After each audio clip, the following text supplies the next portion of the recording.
అందరికీ నమస్తే అండి. గూగుల్ పే కన్సోల్ అకౌంట్ ఎలా క్రియేట్ చేయాలో చూద్దాం.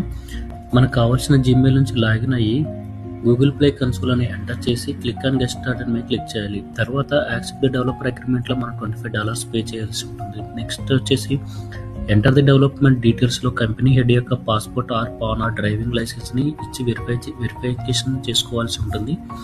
Next click to create account. Create new app ఒకటి క్రియేట్ చేసుకొని అందులో డెవలపర్ ఇచ్చిన .abb ఫైల్స్ని అప్లోడ్ చేయాల్సి ఉంటుంది. మనం app type default language app name ఇచ్చి నెక్స్ట్ క్లిక్ చేయాల్సి ఉంటుంది.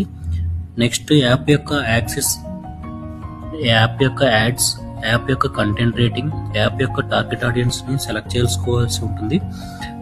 ఫైనల్ స్టెప్ వచ్చేసి ప్రొడక్షన్ అండి. ప్లేస్టోర్ వాళ్ళు రివ్యూ కోసం కొంత టైంని ఎలొకేట్ చేస్తారు. ఆ స్టేజ్ వరకు మన యాప్ లైవ్లో రివ్యూ స్టేజ్లో ఉంటుంది. వన్స్ ప్లే స్టోర్ వాళ్ళు యాక్సెప్ట్ చేసినప్పుడు అది ప్రొడక్షన్ అని డిస్ప్లే అవుతుంది. మనం చూడొచ్చు అది పర్టికులర్గా.